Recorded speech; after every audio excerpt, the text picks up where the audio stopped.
Assalamualaikum warahmatullahi wabarakatuh. Izin memperkenalkan diri.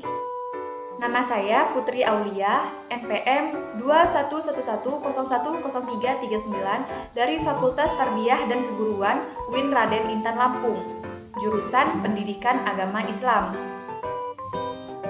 Di sini saya akan mempresentasikan materi mata kuliah Bahasa Indonesia sebagai syarat tugas ujian akhir semester.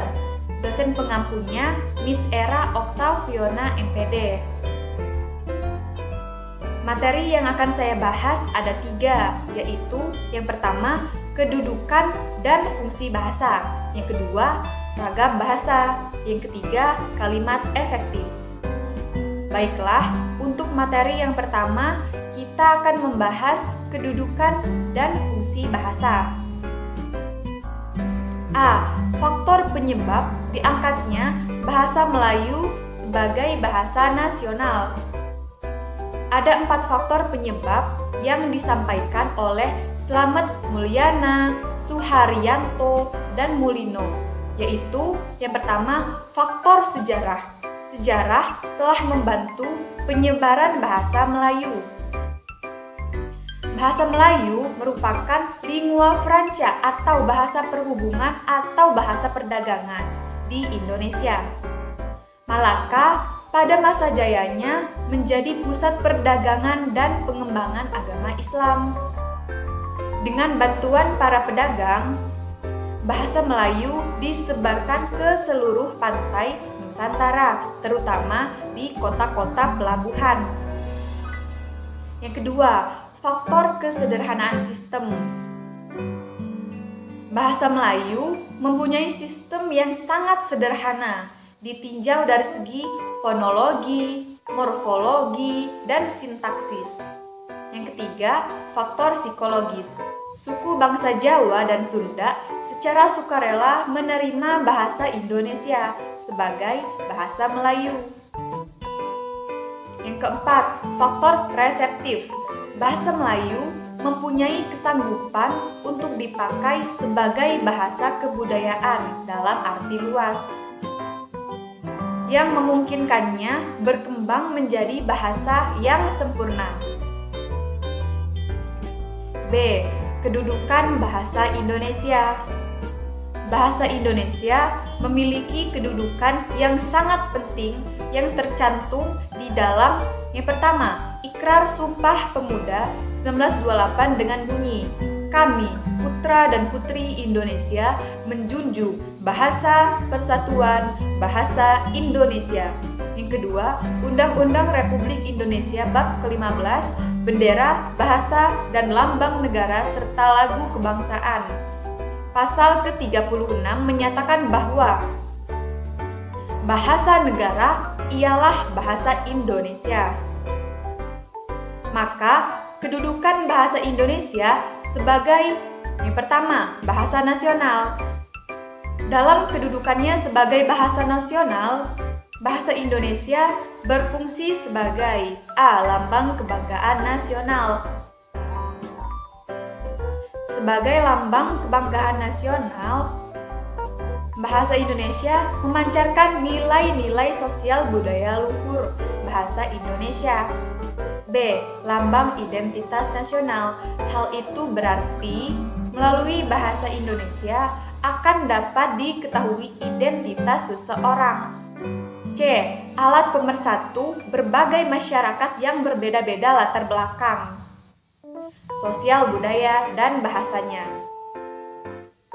D. Alat penghubung antar budaya, antar daerah.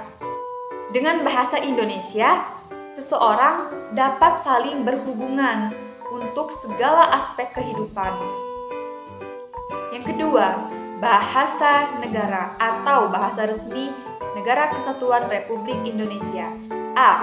Bahasa resmi kenegaraan. Bukti bahwa bahasa Indonesia sebagai bahasa resmi kenegaraan adalah dipergunakannya bahasa Indonesia dalam naskah proklamasi RI 1945. B. Bahasa pengantar resmi di lembaga-lembaga pendidikan. Apabila hal ini dilakukan, maka akan sangat membantu peningkatan perkembangan bahasa Indonesia sebagai bahasa ilmu pengetahuan dan teknologi. C. Bahasa resmi di dalam perhubungan pada tingkat nasional untuk kepentingan perencanaan dan pelaksanaan pembangunan serta pemerintahan. D. Bahasa resmi di dalam pengembangan kebudayaan dan pemanfaatan ilmu pengetahuan serta teknologi. C. Fungsi bahasa Indonesia. Fungsi bahasa dapat dibagi menjadi dua bagian, yaitu fungsi bahasa secara umum dan fungsi bahasa secara khusus. Fungsi bahasa secara umum antara lain, yang pertama, sebagai alat untuk mengungkapkan perasaan dan mengekspresikan diri. Melalui bahasa, kita dapat menyatakan gambaran, maksud, gagasan, dan perasaan secara terbuka yang tersirat di dalam hati dan pikiran kita. Yang kedua, sebagai alat komunikasi. Komunikasi merupakan akibat yang lebih jauh dari ekspresi diri.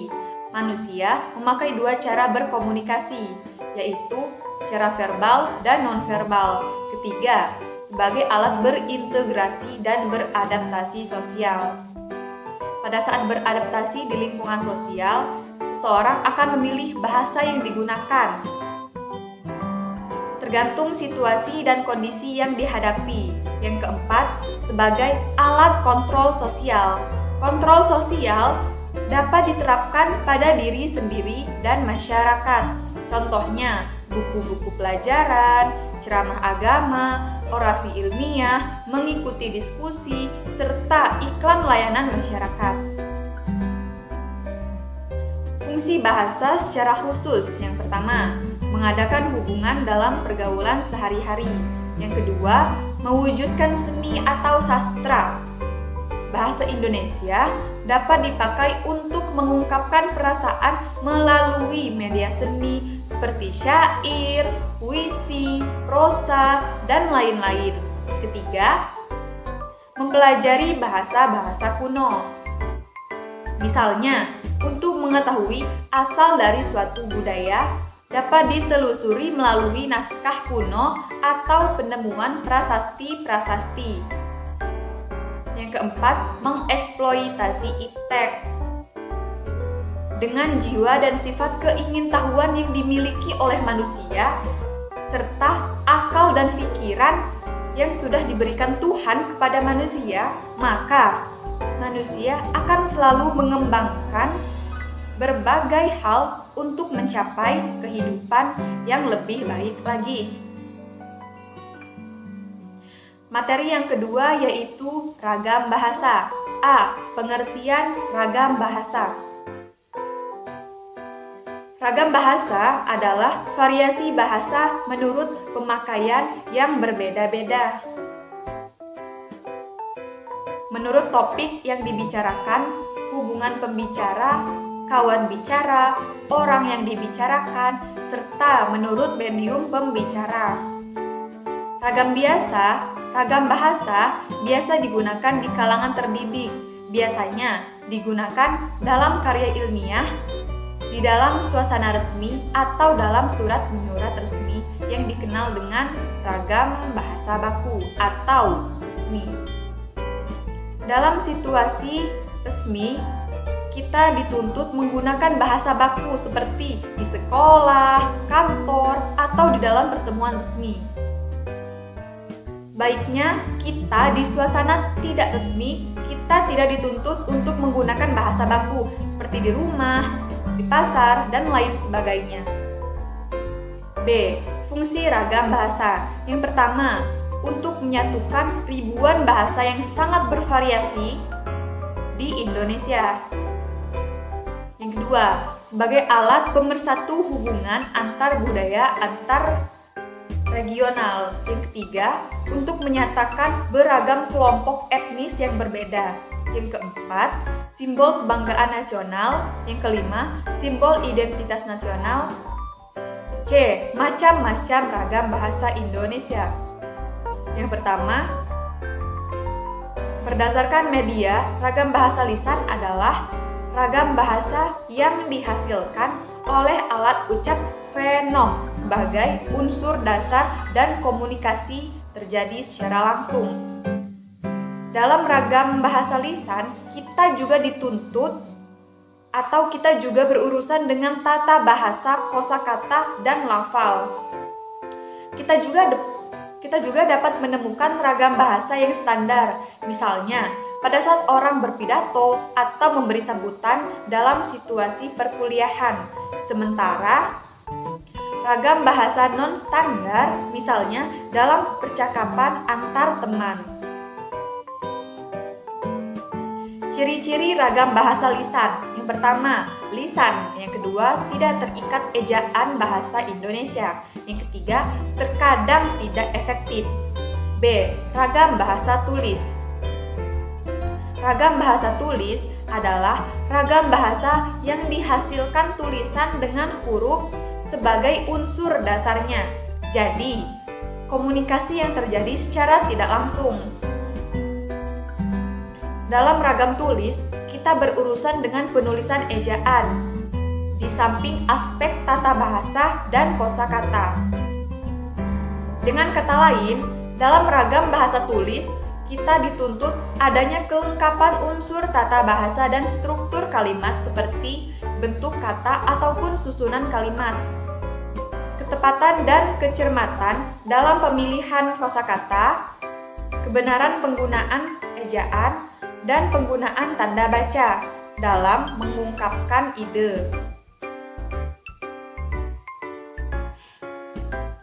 Ciri-ciri ragam bahasa tulis. Yang pertama, santun. Yang kedua, efektif. Yang ketiga, bahasa disampaikan sebagai upaya komunikasi satu pihak. Yang ketiga, ejaan digunakan sesuai pedoman. Yang keempat, penggunaan kosakata pada dasarnya sudah dibakukan. Yang kedua, berdasarkan situasi. A. Ragam bahasa resmi. Ragam bahasa resmi adalah ragam bahasa yang dipakai dalam suasana resmi, misalnya dalam surat dinas. Ciri-ciri ragam bahasa resmi. Yang pertama, digunakan dalam situasi resmi. Yang kedua, nada bicara yang cenderung datar. Yang ketiga, kalimat digunakan adalah kalimat lengkap. B. Ragam bahasa tidak resmi adalah ragam bahasa yang biasa digunakan dalam suasana tidak resmi. Misalnya surat pribadi. Ciri-ciri ragam bahasa tidak resmi digunakan dalam situasi tidak resmi. Kedua, sering digunakan kalimat-kalimat tidak lengkap. Yang ketiga, berdasarkan bidang pemakaian. Ragam bahasa baku. Ragam bahasa baku adalah bahasa yang digunakan dalam situasi resmi, di mana pembicara dituntut untuk bersikap sopan terhadap pendengar, seperti dalam pidato. Ciri-ciri ragam bahasa baku. Yang pertama, tidak terpengaruh bahasa daerah. Yang kedua, tidak terpengaruh bahasa asing. Yang ketiga, bukan ragam bahasa percakapan sehari-hari. Yang keempat, pemakaian sesuai dengan konteks kalimat.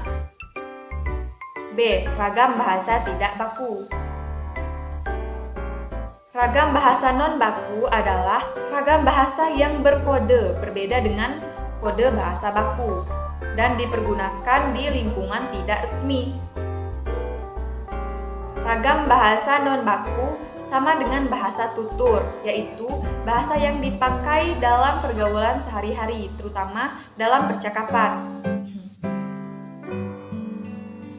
Ciri-ciri ragam bahasa non-baku dapat terpengaruh oleh perkembangan zaman. Yang kedua, digunakan dalam situasi santai atau tidak resmi. 4. Berdasarkan daerah penutur. Dialek adalah bahasa sekelompok masyarakat yang tinggal di suatu daerah tertentu. Masing-masing memiliki ciri khas yang berbeda-beda. Ciri khas meliputi tekanan, turun naiknya nada, dan panjang pendeknya bunyi bahasa membangun aksen yang berbeda-beda. Karena pengertian dialek mengacu kepada bagian dari suatu bahasa, maka pemakai suatu dialek bisa mengerti dialek yang lain. Dengan kata lain, ciri penting suatu dialek adalah adanya kesaling mengertian. Materi yang terakhir yaitu kalimat efektif. Adakah yang tahu apakah kalimat efektif itu? Kalimat efektif adalah suatu kalimat yang dapat mengungkapkan gagasan, informasi, dan perasaan dengan tepat, ditinjau dari segi diksi, struktur, dan logikanya. Struktur kalimat efektif. Yang pertama, struktur kalimat umum. Unsur-unsur yang membangun kalimat dapat dibedakan menjadi dua, yaitu unsur wajib dan unsur tak wajib atau unsur mana suka. Unsur wajib adalah unsur yang harus ada dalam sebuah kalimat. Sedangkan unsur tak wajib atau unsur mana suka adalah unsur yang boleh ada dan boleh tidak, yaitu seperti kata kerja bantu.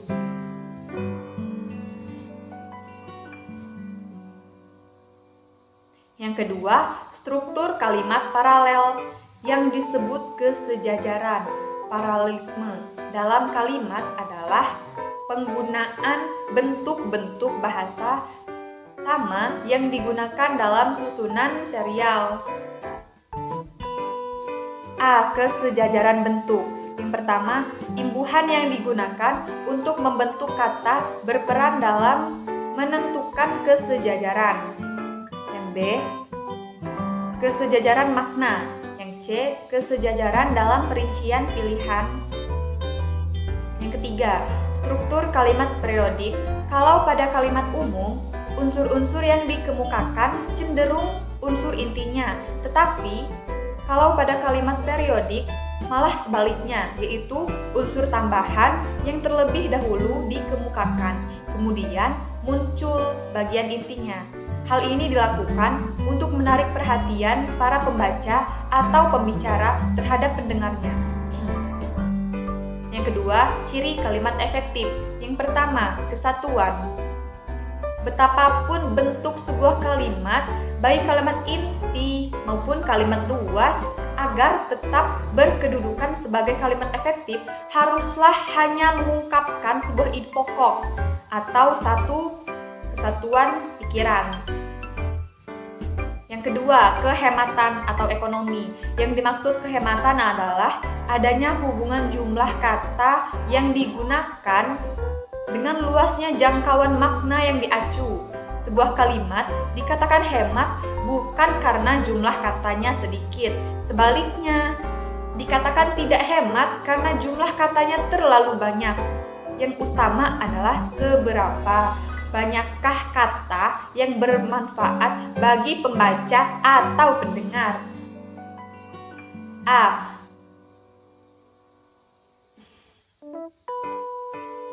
Mengulang subjek kadang tidak perlu dalam satu kalimat. Pengulangan ini tidak membuat kalimat itu menjadi lebih jelas. B. Hiponim dihindarkan dalam bahasa. Ada kata yang merupakan bawahan makna kata untuk ungkapan yang lebih tinggi. C. Pemakaian kata depan dari dan daripada. Dalam bahasa Indonesia, kita mengenal kata depan, dari dan daripada, selain dan dike. Penggunaan dari dalam bahasa Indonesia dipakai untuk menunjukkan arah atau tempat asal-usul, sedangkan daripada berfungsi untuk membandingkan suatu benda atau hal dengan benda atau hal lainnya. Yang ketiga, penekanan atau empasis. Dalam penulisan, ada berbagai cara untuk memberikan penekanan pada kalimat, antara lain dengan cara A. Pemindahan letak frasa untuk memberikan penekanan pada bagian tertentu sebuah kalimat.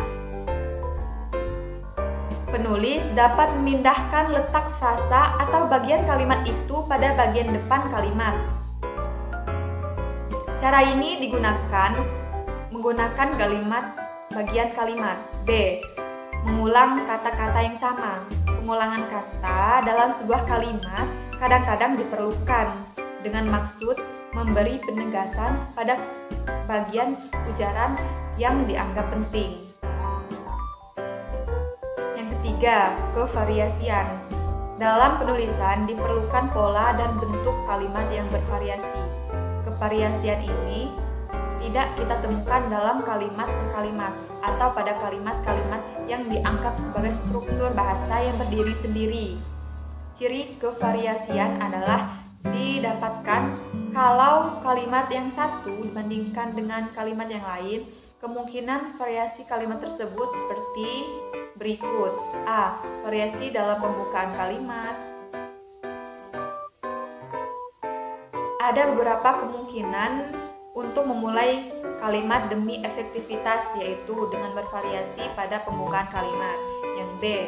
Variasi dalam pola kalimat untuk efektivitas kalimat dan untuk menghindari suasana monoton yang dapat menimbulkan kebosanan pada kalimat subjek, predikat, objek dapat diubah menjadi predikat, objek, subjek, atau yang lainnya. C. Variasi dalam jenis kalimat untuk mencapai efektivitas sebuah kalimat, berita, atau pertanyaan.